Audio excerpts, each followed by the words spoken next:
Lagi rusuh. Ya.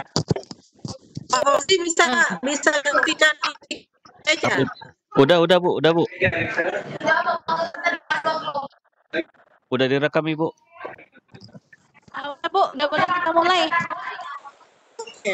Udah mulai direkam sama Bu Fauzi. Itu presenternya Pak, tolong dipindahin dulu soalnya di Bu Darmiati. Oh, presenternya Bu Darmiati.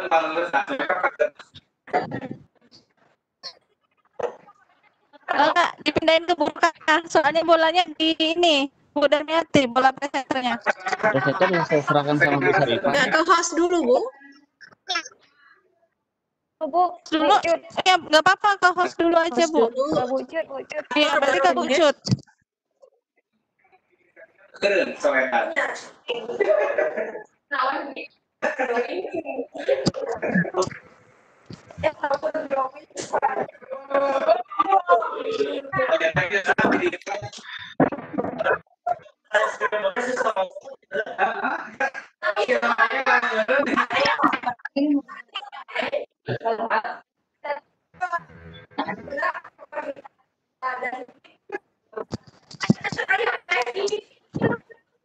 Pak Fauzi, presenternya tolong pindahin ke Bucut Pak. Iya Bu, bentar ya Bu. Iya Pak.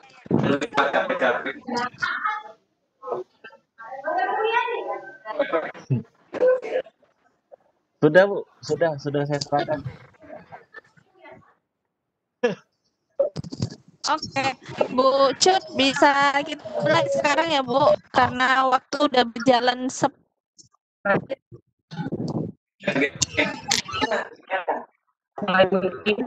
Oke. Bismillahirrahmanirrahim.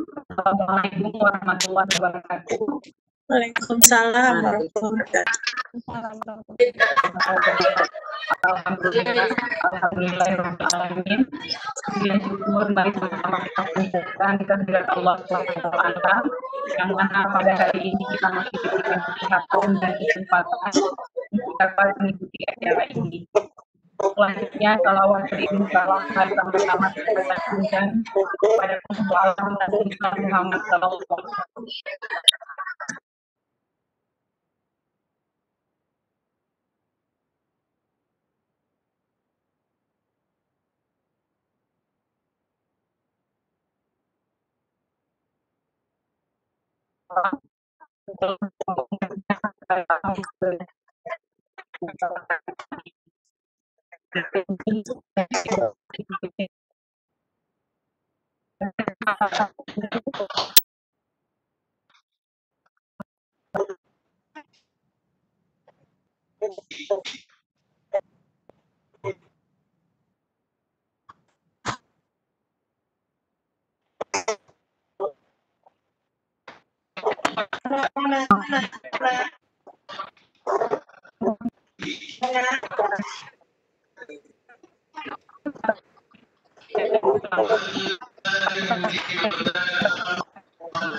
Selanjutnya, hari ini ada serahkan kepada moderator ini.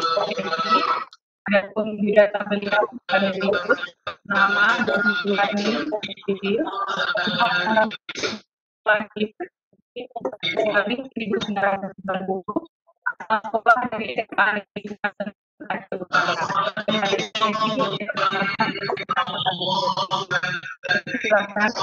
Baik, terima kasih Bu Cut yang sudah mempersilakan saya. Bismillahirrahmanirrahim.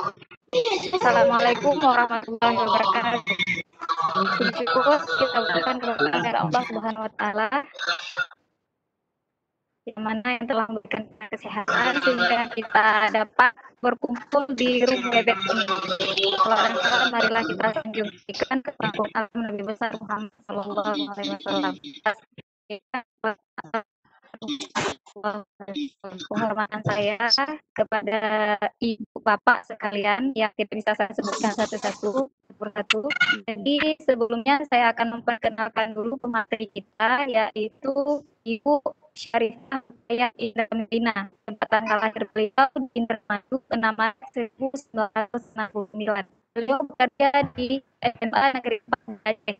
prestasi beliau yaitu juara kedua Bupres Mapel tingkat provinsi Aceh 2016, best practice lomba seleksi untuk presentasi di simposium guru nasional pada tahun 2016, 2018 dan 2019.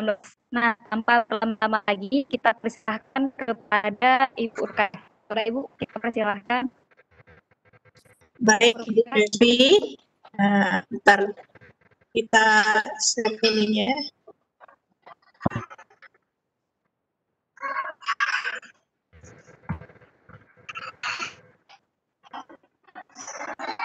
Bolanya belum di saya udah ya.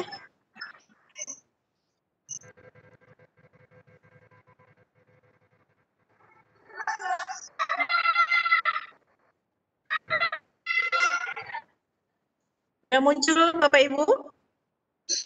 Sudah. Sudah muncul ya? Sudah. Ya. Oke.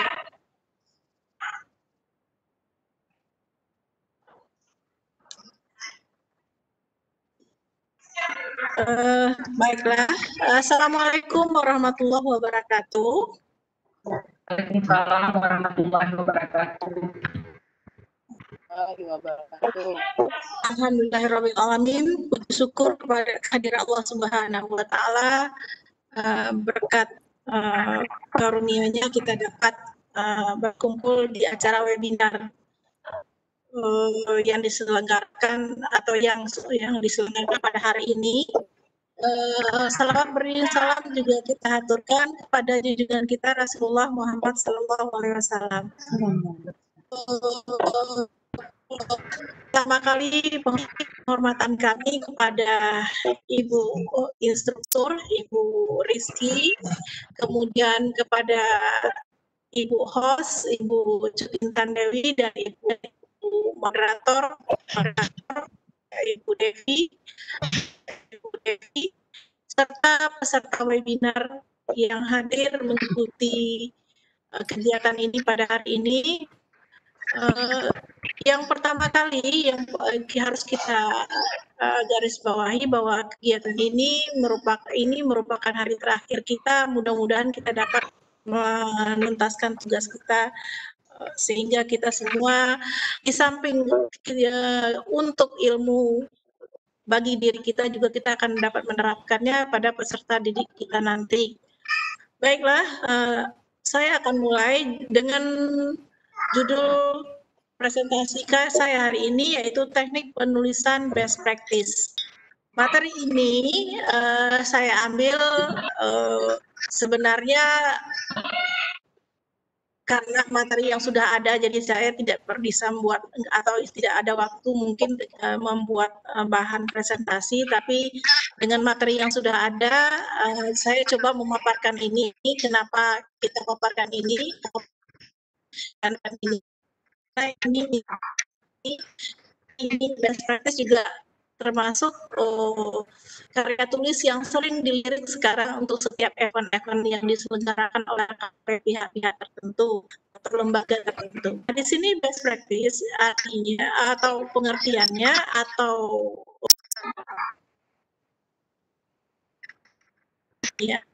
pengertiannya atau pengalaman terbaik yang dialami oleh guru atau yang tendik lainnya dalam menyelesaikan permasalahan, baik yang dihadapi oleh peserta didik ataupun tenaga kependidikan, sehingga mampu memperbaiki mutu layanan pendidikan dan pembelajaran.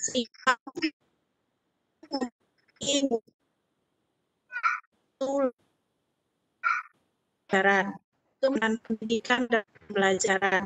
Kemudian ini itu ada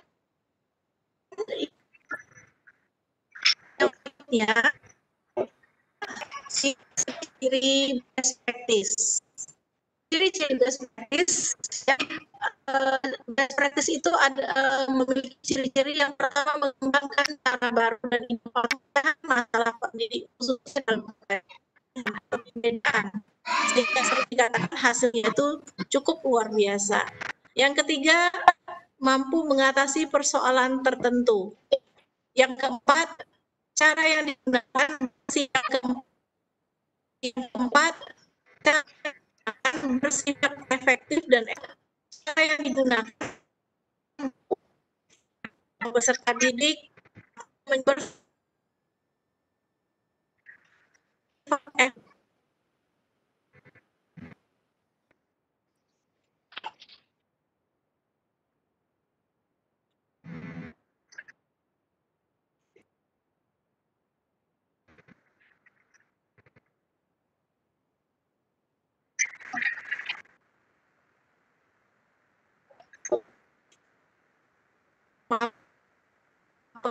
ya. Nah, ini ciri-ciri best practice. Berikutnya sih yang menjadi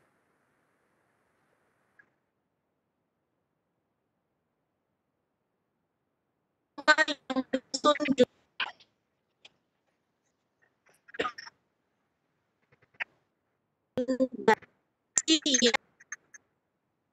atau sendiri dan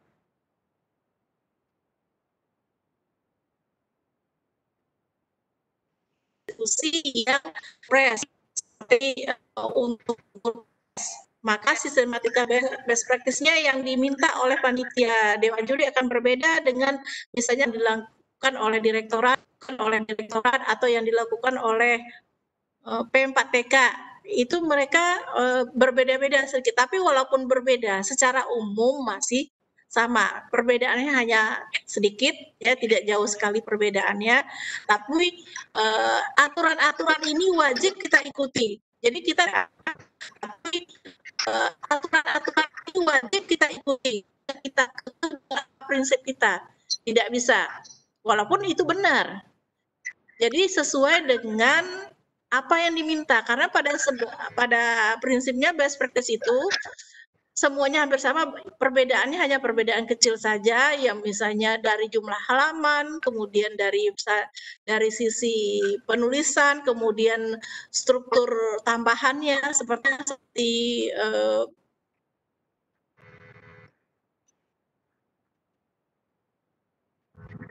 kita best practice secara umum. Jadi secara umum itu hampir sama. Secara umum itu sama. Terdiri dari yang pertama bagian awal. Bagian persetujuan. Lembar persetujuan. Ada pengesahan atau ditandatangani oleh bisa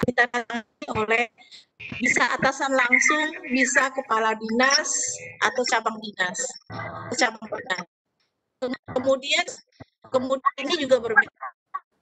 Bagian berikutnya ada isi, ada akan meminta beda-beda, ada yang meminta serta, jadi berbeda-beda. Jadi itu tidak menjadi suatu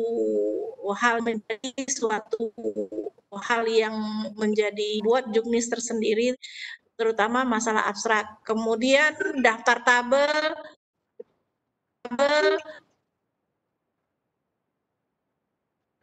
daftar gambar, daftar lampiran itu dari best practice.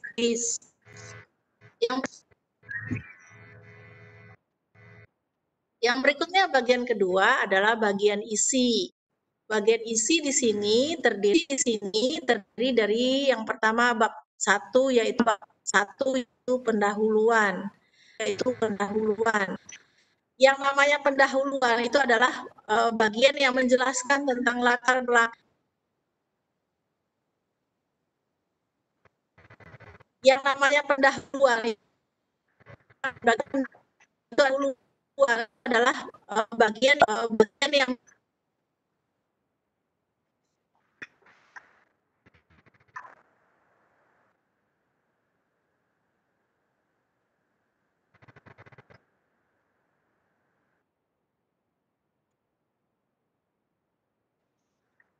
sesuai dengan identifikasi masalah.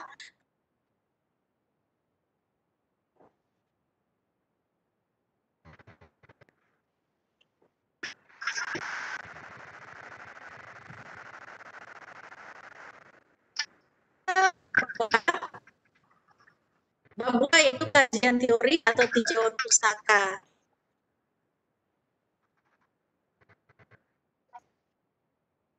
hasil penyelesaian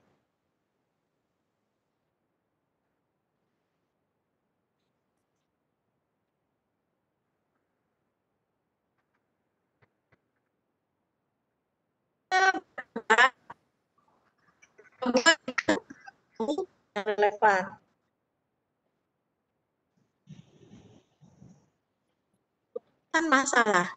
Pembahasan masalah di sini harus didukung oleh data yang ada di sekolah binaannya.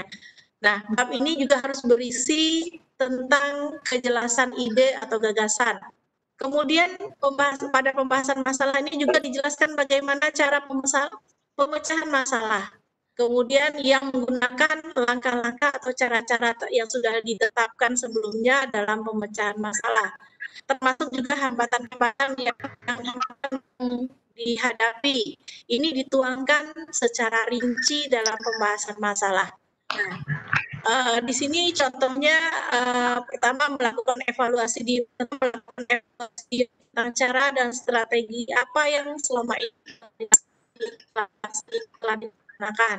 Kemudian juga dipaparkan melakukan evaluasi terhadap output dan outcome atau dampaknya dengan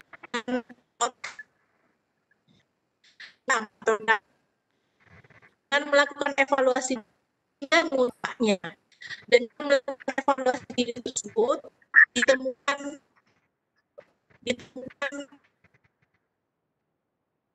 pelaksanaan atau hasil yang didapat sehingga muncul ide dan motivasi untuk metode yang dilakukan oleh guru. Kemudian pada pembahasan masalah juga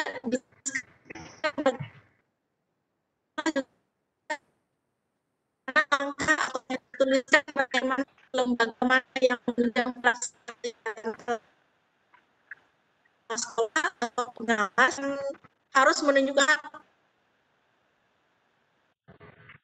waktu lembaga mana yang menunjukkan pelaksanaan kegiatan tersebut. Kemudian yang inti dan pada masalah juga harus menunjukkan keaslian data. Uraian ini merupakan inti yang dicapai.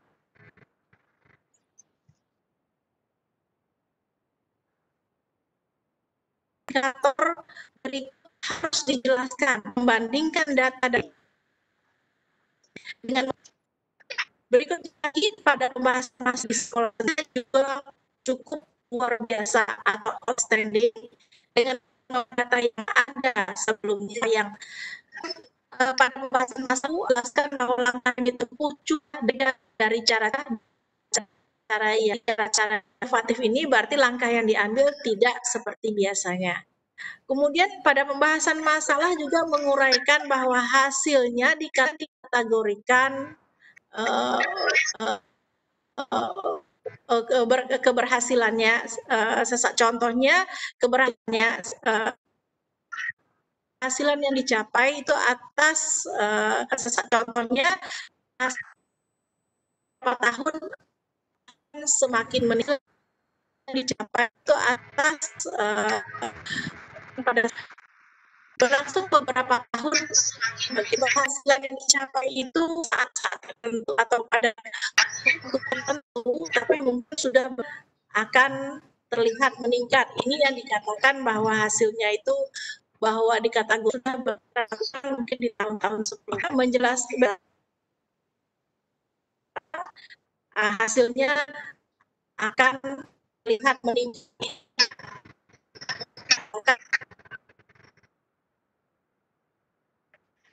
Hasil itu bahwa langkah yang lebih efisien dan ini juga menjelaskan bahwa langkah-langkah yang diambil itu sangat efisien dan bagaimana cara langkah yang lebih efisien dan praktis menghasil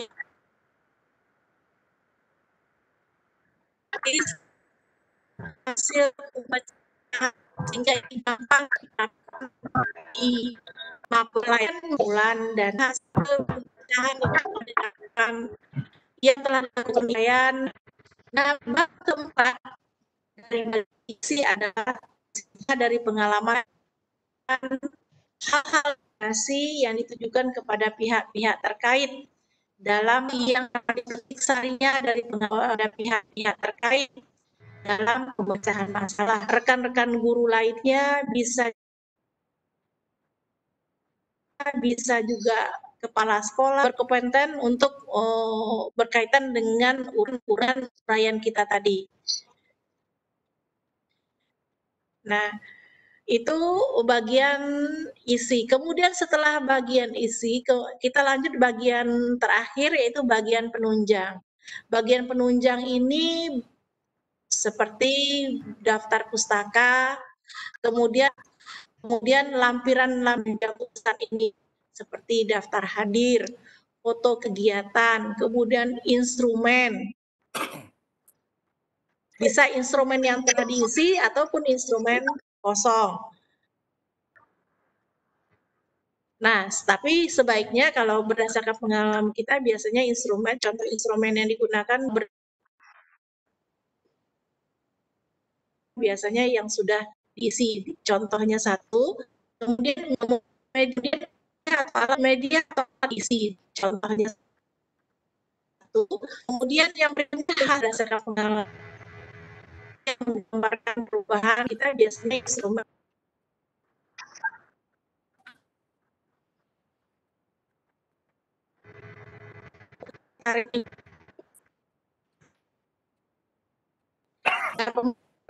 masa pandemi ini kita menggunakan berbagai teknik pembelajaran luring atau kombinasi dan keduanya yang mungkin diantaranya terdapat praktek dan ini yang menurut kita lain atau bisa kita tuangkan bersama ke dalam best practice kita. Jadi banyak sekali saya rasa di balik musibah atau kasus pandemi ini kita ambil hikmahnya, mari kita sama-sama melakukan praktik yang terbaik untuk anak didik kita dan nanti hasil-hasil yang didapat akan kita tuangkan dalam bentuk tulisan. Nah, karena setiap sekolah akan memiliki ciri khas luring. Nah, contohnya saja dalam pembelajaran daring tidak ada satu sekolah pun yang sama. Contohnya saja ada sekolah yang menggunakan Google Classroom, ada sekolah yang menggunakan Microsoft Teams, ada sekolah yang menggunakan Schoology, Kuiper, dan sebagainya. Ada juga sekolah yang membuat sendiri LMS-nya sehingga istilahnya memiliki ciri khas tersendiri yang hanya bisa digunakan oleh sekolah tersebut. Nah, seperti contohnya sekolah kami membuat LMS sendiri yaitu BDR Semanfaat, itu sudah yang dibuat khusus untuk siswa dan guru SMA 4 dalam mengakses pembelajaran selama pandemi. Dan ini mungkin banyak praktek-praktek yang terbaik, yang menarik bagi kita, yang bisa kita tuangkan dalam bentuk tulisan. Makanya marilah kita sama-sama memanfaatkan waktu luang kita yang boleh dikatakan agak luang, walaupun sebetulnya tidak ada luang ya, karena kita tidak bertatapan langsung dengan siswa, tapi pembelajaran tetap berlangsung. Tapi walaupun begitu, mari kita lirik kesempatan ini untuk membuat sebuah karya tulis yang bermanfaat, yang nantinya juga bermanfaat untuk kita dan karir kita ke depan, terutama bagi yang melirik untuk karir. Untuk pengembangan diri cukup dengan melihat bahwa best practice ini adalah sebuah karya tulis yang cukup bermanfaat untuk kita dan bisa kita istilahnya tularkan kepada teman-teman kita yang lain. Terima kasih.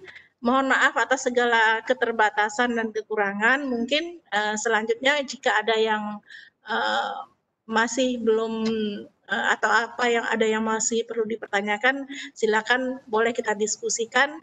Untuk itu saya serahkan kepada moderator kembali. Baik, terima kasih Bu Rukaya atas materinya, sangat bagus ya materinya. Jadi Untuk sekarang kita akan buka sesi pertanyaan. Silahkan kepada Bapak Ibu yang ingin bertanya tentang materi tersebut bisa dengan membuka mic-nya atau mute, atau bisa juga dengan mengetik pertanyaan di kolom chatting.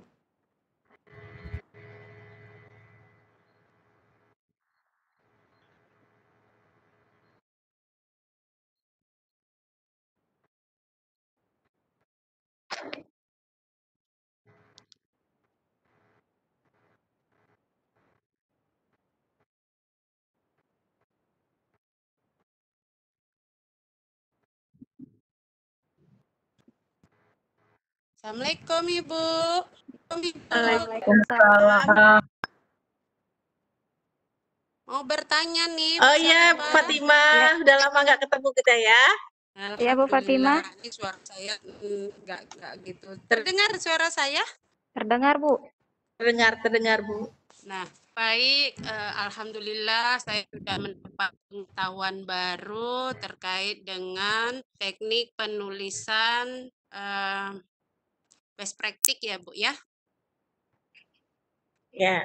Iya, ini pasti Bapak udah kenal lah ya, apa perlu saya kenalkan, tapi nggak apa-apa lah saya kenalkan. Saya kenalkan diri, Bapak Ibu, nama saya Fatimah dari SMA Negeri 3 Banda Aceh, dan saya satu sekolah dengan Bu Intan. Alhamdulillah sudah terlaksana kegiatan ini. Ibu Sarifah, Ibu Cu Intan, Ibu Devi ya tadi ya, Ibu Dian ya moderatornya. Ini Bu Sarifah, Bu Devi. saya Ya. bertanya terkait dengan best practice ini ya. Best practice itu apa ada bedanya dengan PTK? Satu, pasti beda lah ya. Nah, kemudian yang saya tanyakan, apakah PTK itu dapat diangkat menjadi sebuah best practice begitu Bu? Karena tadi menurut konsepnya yang saya pahami, best practice itu adalah praktek terbaik, begitu ya, praktek terbaik. Nah, kalau dikatakan praktek terbaik itu, apakah bisa kita lihat dengan sekali kita gunakan, misalnya menggunakan satu media atau metode atau model begitu? Apakah bisa seperti itu atau bagaimana Ibu? Mungkin saya kepingin tahu tuh, dan kedepannya pasti saya pengen belajar nih dengan Bu Sarifah bagaimana membuat best practice itu yang sebenarnya. Mungkin itu dulu Ibu. Terima kasih. Ya, Sama-sama. Terima kasih untuk Bu Fatimah yang udah bertanya. Ini gimana Bu Rokaya? Apa langsung dijawab atau saya tampung dulu pertanyaan? Dua pertanyaan aja, boleh dikumpulkan dua dulu Bu ya. Oke. Dua pertanyaan. Nah, jadi dari Bapak Ibu ada yang bertanya satu orang lagi? Gimana Bapak Ibu? Ada? Nah, sepertinya Pak Budi itu udah angkat tangan. Oke, baik Pak Budi. Halo Pak Budi.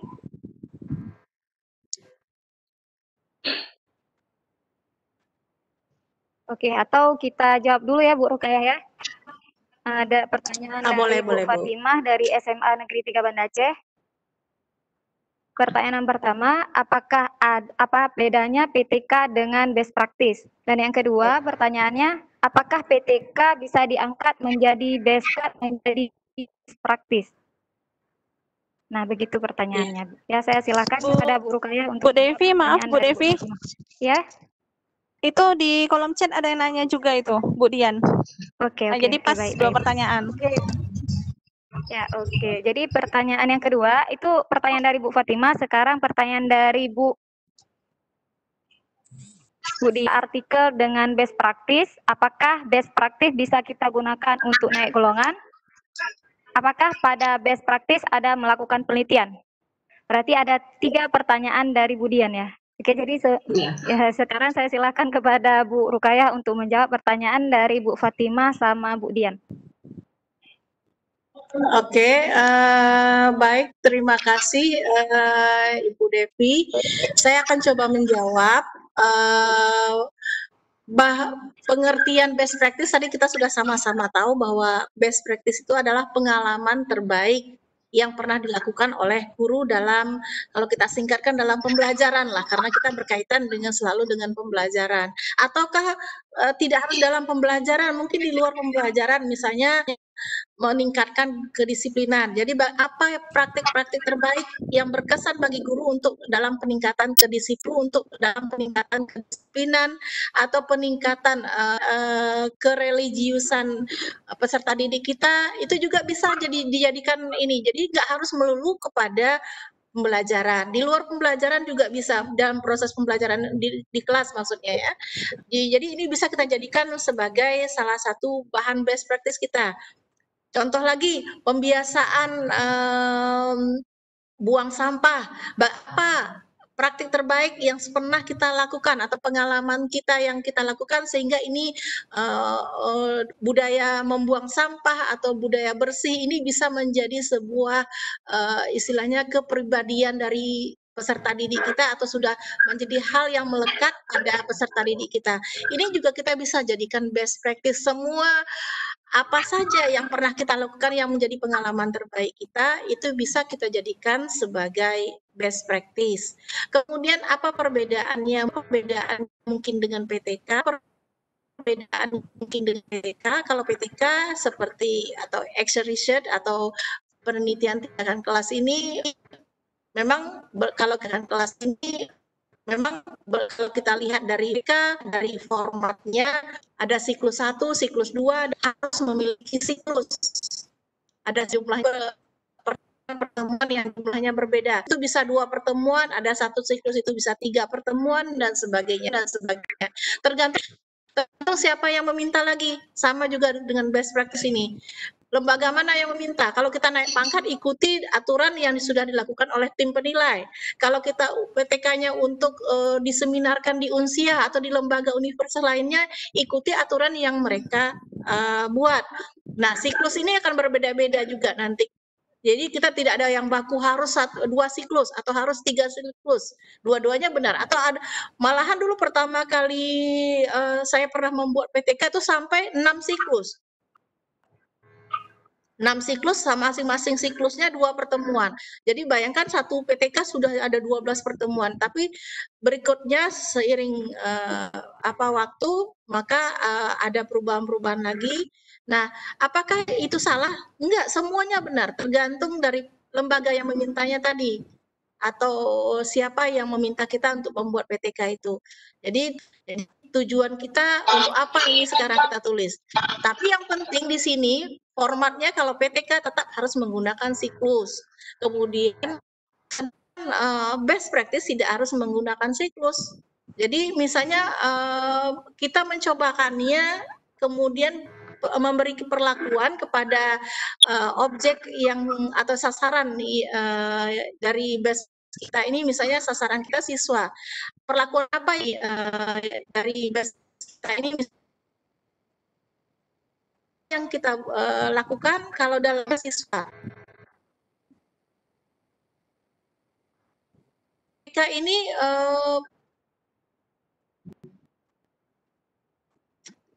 kalau format, kalau yang pada formatnya bagian pertama sama dengan pendahuluan, kemudian bagian kedua, bab 2-nya adalah kajian teori atau tinjauan pustaka, bab 3-nya pembahasan masalah. Nah, di sini di pembahasan masalah ini adalah bab 3 bukan pembahasan masalah, metodologi penelitian. Kalau di bab 3 dan bab 4 itu dijadikan satu. Dan best practice juga halamannya tidak sebanyak PTK. Best practice itu berkisar antara yang memintanya 8 sudah cukup, ada 8 atau 9, 10 sampai 15. Nah, jadi halaman best practice ini lebih sedikit. Ini yang perbedaannya, itu jawaban untuk Ibu Fatimah. Kemudian yang berikutnya pertanyaan dari Bu Fatimah juga, apakah best practice PTK bisa kita jadikan best practice? Bisa. Bisa Bu, saya juga beberapa waktu yang lalu juga membuat hasil dari PPK saya ini karena saya anggap ini sebagai praktek yang menarik ya, atau cukup hasilnya juga cukup membahagiakan saya. Ya, maksudnya saya tertarik sekali untuk menuangkan PTK ini menjadi sebuah best practice. Jadi bisa, jadi PTK bisa kita jadikan best practice. Nah, kemudian yang berikutnya lagi, tadi ada pertanyaan dari Bu Evawati. dari Bu Evawati, bunyinya apa tadi ya Bu ya? Apakah perbedaan format antara artikel dengan best practice tadi ya? Iya. Artikel dengan best practice adalah artikel ini artinya bukan hanya menjelaskan terbaik. Artikel itu bisa menjadi hal apa saja yang menjadi menarik perhatian kita yang untuk kita tulis, itu bisa ya tidak harus dari praktik terbaik. Misalnya kita ingin tulis tentang bagaimana pembelajaran daring, kemudian bagaimana apakah seperti saya baca kemarin artikel bagaimana pendidikan karakter selama belajar daring ini berlangsung, itu bisa jadikan sebagai suatu subjek atau judul atau sebuah topik yang bisa kita angkat menjadi sebuah artikel. Sedangkan best practice itu harus pengalaman terbaik yang pernah kita lakukan. Nah, kalau best practice bisa kan untuk naik golongan. Bisa karena itu termasuk juga karya tulis ilmiah.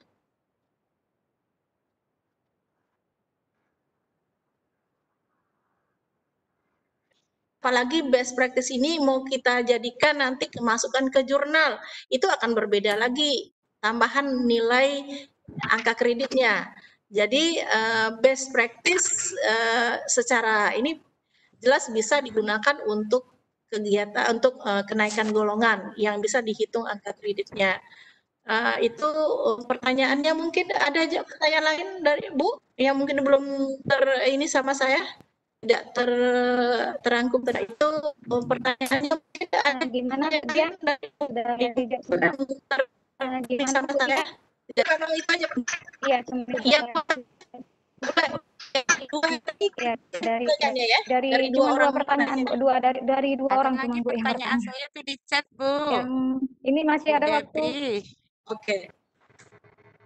Tapi itulah pertanyaan dari Saya Bu nanya Eva. lagi Bu tuh, Eva Bu, kan di udah chat. dijawab tadi pertanyaannya. Oh di chat. Oh ya, oke saya lihat dulu. Oke, pertanyaan selanjutnya dari Bu Eva juga, dari Bu Fatimah, berapa maksimal ya? Iya, apa maksimal Ya, Bu, ya. halamannya untuk best practice itu? Berapa maksimal halaman untuk best practice? Oh, best practice. Oke, saya langsung jawab atau gimana? Bisa langsung dijawab, Bu. Oke.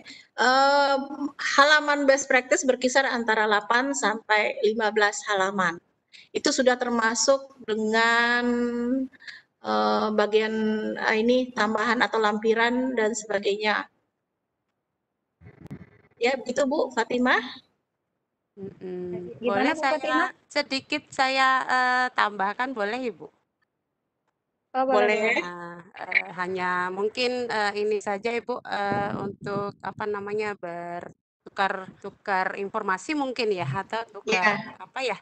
Saya informasinya sudah banyak dari Ibu Syarifah, cuma pengalaman saya mengapa saya tanya halaman tadi ketika saya ikut guru berprestasi di tahun 2016.